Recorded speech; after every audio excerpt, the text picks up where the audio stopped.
¿Te has topado con ese libro o película que inicia sumamente lento, pero que después de un rato te quedas como Drake y Josh bajando de la montaña rusa en ese emblemático capítulo de la serie? Yo soy Bruno, el Abnormal, y hoy te voy a hablar sobre Festín de Cuervos de George R.R. Martin. No puedo creerlo. Como datos generales, este libro pertenece a la editorial Plaza y Janés del sello editorial Penguin Random House y tiene 869 páginas. Si tengo que decir sobre cosas generales respecto a él, tengo que admitir que en los libros de Martin estoy acostumbrado a un cierto tipo de narración, a un cierto ritmo en el que te va a presentar las cosas, inclusive diría que tiene una misma fórmula que se repite en la mayoría de sus libros y que funciona y que te atrapa. Y justo por esto, acostumbrado a que cada libro de George R.R. Martin genere un clímax cada vez más alto en esta macronarrativa que conocemos como el Juego de Tronos, Festín de Cuervos por su parte se convierte en un game changer total, algo que cambia la forma de narrar dentro de su propia historia. Y eso se debe en específico porque este libro es posible o tiene la posibilidad de leerse junto con su sucesor. Eso quiere decir que Martin necesitó de 2 libros para contar hechos que suceden en el mismo parámetro de tiempo dentro de su universo, algo que no había sucedido hasta el momento. Existe una versión de leer la historia en el que puedes combinar los títulos y en vez de decir Festín de Cuervos puedes decir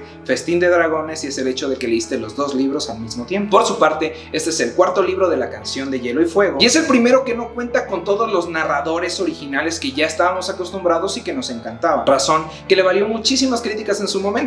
La gente llevaba varios años esperando un libro y les entregan algo que no necesariamente tiene los personajes que más aman, que llevan años leyendo. Como otro dato general, este libro fue adaptado en parte en la temporada 3, 4 y 5 de Game of Thrones. Obviamente de mi casa, HBO Max. Y lo importante de esta historia, más allá de las críticas y de todo lo que les he contado hasta el momento, es que sí sienta unas bases muy importantes de lo que va a suceder en el siguiente libro de Martin, que en teoría se llama Vientos de Invierno. Como estructura de este video, quiero primero dar una reseña respecto a él y ya después vamos a hablar sobre los arcos que se van desarrollando en cada historia y los voy a organizar del que más me gustó al que menos me gustó. Como decía anteriormente, siento que este libro tiene un ritmo completamente diferente a sus sucesores y eso hace que sea difícil la lectura, al menos de la primera mitad del libro. Siendo muy honesto, creo que me tardé más de un año solamente en la primera mitad. Se estanca en ocasiones, hay momentos de muy poca euforia, las historias parece que no llegan a nada, pero es a partir del segundo y tercer tercio de esta historia que la velocidad va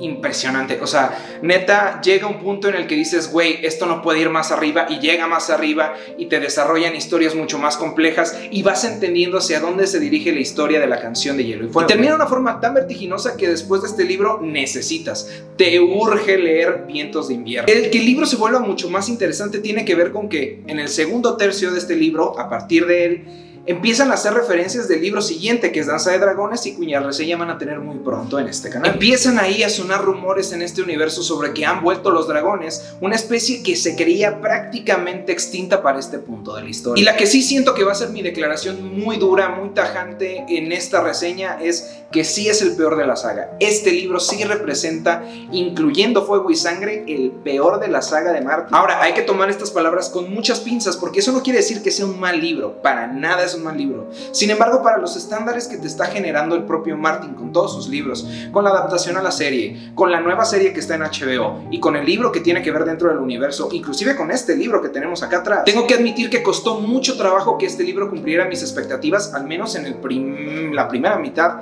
de esta lectura. Como calificación general le voy a poner un 8 sobre 10 porque no es un mal libro. En buena onda, me fascinó. Todo lo que escribe Martin me encanta, pero sí es un 8 de 10 muy bien conseguido y que no puede ascender a más. Y te preguntarás por qué no ascienda más. Tiene mucho que ver con los arcos que se nos presentan y sobre todo la relevancia de esos arcos. Debemos entender que a final de cuentas cada personaje que se nos es presentado en los libros de Martin, y sin importar este o los pasados, son los que mueven la narrativa. Entonces habrá arcos que son mucho más atractivos porque son nuevos, sin embargo su relevancia es muy escasa. Voy a analizar cada uno de ellos y les voy a decir por qué hay mejores y peores y por qué siento que algunos hasta se pudieron reducir o ahorrar. En orden de los que más me gustaron, el arco que más me llamó la atención, que me fascinó y que no puedo nada más delimitarlo a un solo personaje, es el de las Islas del Hierro. Nos introduce directamente en este proceso cuasi democrático que tienen en Pike para elegir a un nuevo sucesor sucesor de Balon Greyjoy, quien es padre de Theon, y nos deja ver un poco cómo son las tradiciones de este pueblo, cuál es su tipo de religión, cómo es su relación inclusive con esta religión, y cómo durante todo este tiempo, cuando pensábamos que los de Pike estaban como que en su propio mundo, realmente han estado jugando al Juego de Tronos, pero algunos otros no solo juegan ese Juego de Tronos, juegan al juego de los dioses. Fueron capítulos excepcionales porque hablaban de piratas, grandes travesías, personajes casi descritos como vikingos.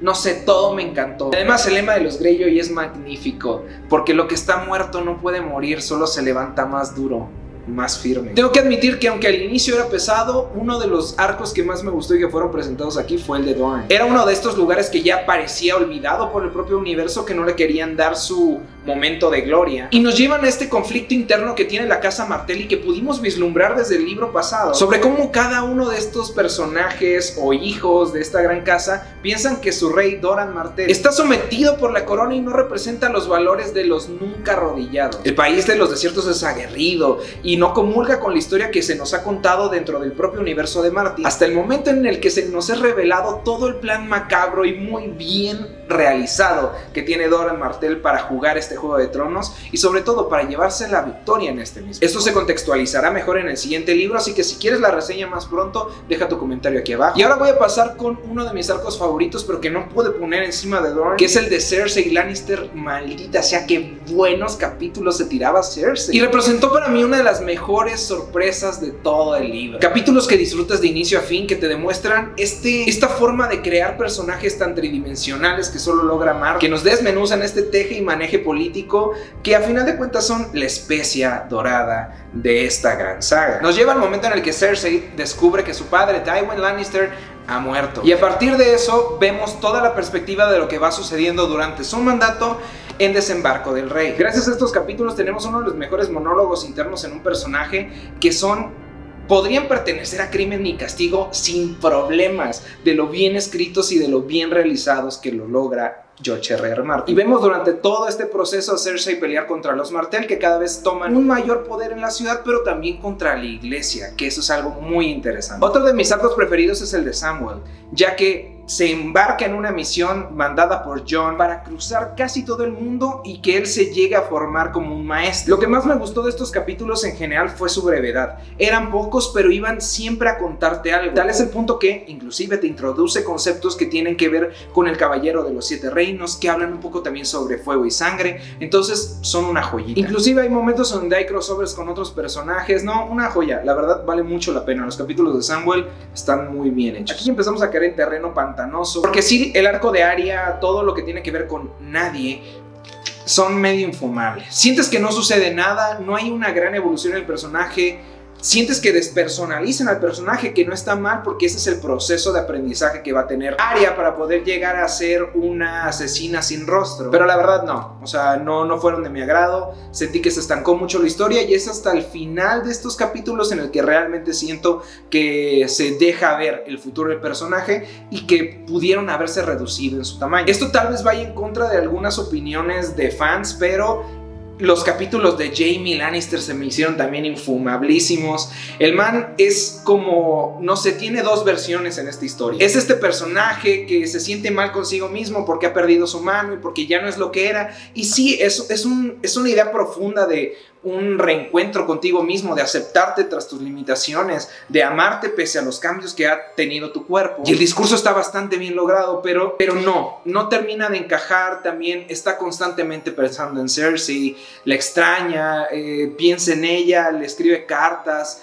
Me desesperaba porque me he visto en esa posición y todo el mundo dice que lo que te choca te checa. Entonces el capítulo de Jaime Lannister, o los capítulos de Jaime Lannister, se me hicieron pésimo. Y los últimos, los que neta no entiendo por qué existieron, a mi parecer, pongan ustedes que hubieran sido 8 capítulos de Brienne de Tarth, los hubieran vuelto 2. Horribles. O sea, te quedas en la historia en donde Brienne sale de estar del lado de Jaime, porque Jaime le encarga la misión que originalmente le había encargado Catelyn Stark, y ella simplemente va de pueblo en pueblo buscando a Sansa y buscando a Arya y no encuentra ninguna, y es hasta el último capítulo en el que realmente parece que ya va a suceder algo, y es como de man, o sea, ¿para qué me das esto? Es puro relleno, se nota claramente que es puro relleno, o sea, nada más reduce a 2 capítulos la historia de Brienne y no pasa absolutamente nada. Al final de todo esto llega al nido de águilas, entonces se sobreentiende que en el siguiente libro ya sabremos qué es lo que va a suceder con Sansa, sobre todo por la referencia que tenemos de la serie. Pero pues bueno, a mí no me gustaron absolutamente nada y siento que es lo que le bajó o demeritó la calificación de este gran libro. Pero como sabes, aquí lo más importante es lo que tú opinas. Así que déjame tu perspectiva aquí en los comentarios. Me gustaría saber cuál es tu personaje favorito, cuál fue el que menos te gustó,